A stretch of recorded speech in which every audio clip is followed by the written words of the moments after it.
সকালবেলা সূর্যের আলো ফুটতে জীবিকা নির্বাহের জন্য নদীতে মাছ ধরতে এসেছে গরিব জেলে নিতাই। কি ব্যাপার, আজ জালে কোনো মাছ উঠলো না কেন? দেখি, আরেকবার জালটা ফেলে দেখি।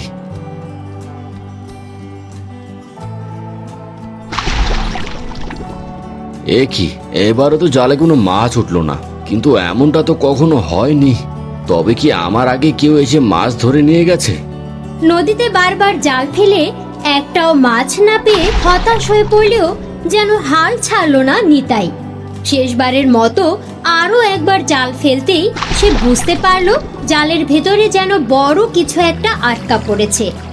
এ কি, আজ জালটা হঠাৎ করে এত ভারী ভারী লাগছে কেন? বড় কোনো মাছ উঠলো নাকি? হায় বিধাতা, আমার ভাগ্যে এটা কি দিলে তুমি? এ যে সোনালী মাছ, এত বড় আর এত সুন্দর মাছ আমি কোনোদিন দেখিনি। এটা বিক্রি করতে পারলে কয়েক মাস সংসার নিশ্চিন্তে চলবে। ফুলমতির মুখেও এবার হাসি ফুটবে। যাই, শিগগির মাছটা নিয়ে বাড়ি ফিরে যাই।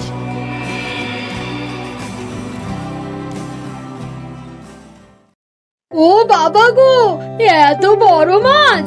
হ্যাঁ গো, এত বড় মাছ তুমি কোথায় পেলে? এমন মাছ তো আমি এর আগে কোনোদিন দেখিনি। কোথায় আর পাবো বড় গিন্নি? এই নদীতে জাল ফেললুম আর জালে ধরা দিল। এতদিন পর বিধাতা বুঝি আমাদের দিকে মুখ তুলে তাকিয়েছেন। এই মাছটা বিক্রি করতে পারলে অনেক টাকা পাবো, তাই না? সে তো বটেই, এত বড় আর এমন সোনালী মাছ, দাম তো পাবোই। তাহলে আর দেরি করো না, বাজারে নিয়ে গিয়ে ভালো দামে বিক্রি করে এসো। ঘরের চালও শেষ আর ধার দেনাও তো অনেক হয়েছে, সেগুলো পরিশোধ করা যাবে। বুঝলে গিন্নি, এবার সবকিছু একটু একটু করে গুছিয়ে নিতে পারবো বলে মনে হচ্ছে। বাড়িতে কেউ আছো? এই বাড়ির মালিক কে? আগে আমি, কিন্তু আপনি আমার বাড়িতে? মহারাজ আমাকে পাঠালেন। শুনলাম তোমার জালে নাকি একটা বিরল সোনালী মাছ ধরা পড়েছে। মানে হ্যাঁ, কিন্তু কেন? কেন মানে? তুমি জানো না, রাজ্যে ধরা পড়া সব বিরল মাছ রাজার সম্পত্তি। মাছটা এখনই আমাদের হাতে তুলে দিতে হবে। এটা মহারাজ বিজয় সেনের আদেশ। আপনি এসব কি বলছেন? এই মাছটা তো আমি কষ্ট করে ধরেছি। এটা আমার জিনিস, আর আমার জিনিস আমি মহারাজকে দেব কেন? রাজার আদেশ অমান্য করার সাহস করো না জেলে। ভালোই ভালোই বলছি, মাছটা দিয়ে দাও। হ্যাঁ গো, তুমি ওনার সাথে এত কথা বলছো কেন বলো তো? রাজার আদেশ অমান্য করার সাধ্য কি আমাদের আছে বলো? দিয়ে দাও, দিয়ে দাও, মাছটা ওনাকে দিয়ে দাও। তাহলে তুই সেই জেলে যে নদী থেকে সোনালী মাছ ধরেছি? আগে মহারাজ, হ্যাঁ আমি অনেক কষ্ট করে মাছটা ধরেছিলাম। ভেবেছিলাম বিক্রি করে সংসারের অভাব একটু দূর করব, কিন্তু সেই মাছ তো এখন রাজকোষের সম্পদ। আগে মহারাজ, আমি বলছিলাম কি, এই জেলেটা অনেক কষ্ট করে মাছটা ধরেছে, ওকে যদি কিছু পুরস্কার দিতেন তবে। হ্যাঁ হ্যাঁ মহারাজ, আমাকে যদি কোনো পুরস্কার দিতেন তাহলে আমার সংসারটা বেঁচে যেত। পুরস্কার? তোকে পুরস্কার দেব? তোকে কিসের পুরস্কার দেব রে জেলে? তুই জানিস না, নদীর সব বিরল মাছ রাজার সম্পত্তি। রাজার সম্পদ রাজাকে ফিরিয়ে দিয়েছিস তুই, তাই তোর কোনো পুরস্কার নেই। মহারাজ দয়া করুন, আমি যে অনেক অসহায়। আমার ঘরে যে একদিনে চলার মতো এক মুঠো চালও নেই। দয়া করুন মহারাজ। আর একটা কথাও বলবি না। মাছ জমা দিয়েছিস, এবার চলে যা।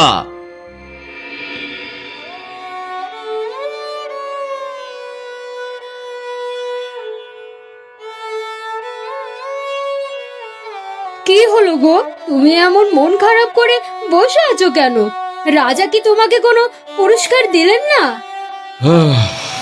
পুরস্কার তো দূরের কথা, উল্টো আমাকে অপমান করে তাড়িয়ে দিয়েছে। কি বলছো কি? এত বড় মাছটা দিয়ে এলে অথচ তোমাকে কিছুই দিল না? রাজা বলেছেন নদীর সব বিরল মাছ নাকি তার সম্পত্তি। আমি নাকি শুধু মাছটা ধরে তাকে ফিরিয়ে দিয়েছি, তাই আমার কোনো পুরস্কার নেই। এ কেমন বিচার গো? তবে কি গরিবের কষ্টের কোনো দামই নেই? ভেবেছিলাম এবার অন্তত অভাবটা কিছু হলেও দূর হবে, কিন্তু ভাগ্যটা যে আমার কোনো কালেই ভালো ছিল না গো। থাক মন খারাপ করো না গো, বিধাতা তো সবই দেখছেন। অন্যায়ের বিচার একদিন না একদিন তিনি ঠিকই করবেন। উনি কি করবেন তা আমি জানি না ফুলমতি, তবে আজ আমি ভীষণ কষ্ট পেয়েছি। এ কি সর্বনাশ হয়েছে মন্ত্রী! আমার পুকুরের সব মাছ এভাবে মরে গেল কি করে?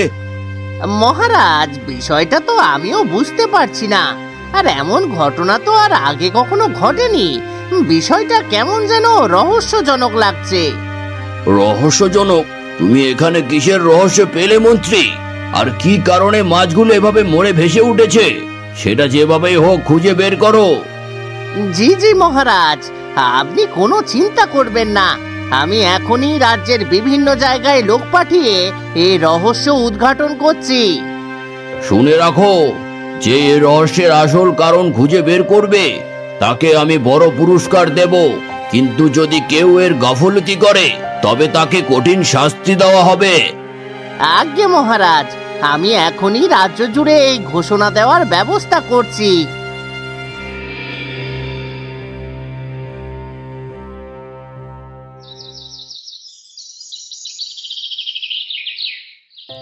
কয়েকদিন ধরেই নিতাই লক্ষ্য করছিল নদীতে মাছের সংখ্যা অস্বাভাবিকভাবে কমে গেছে।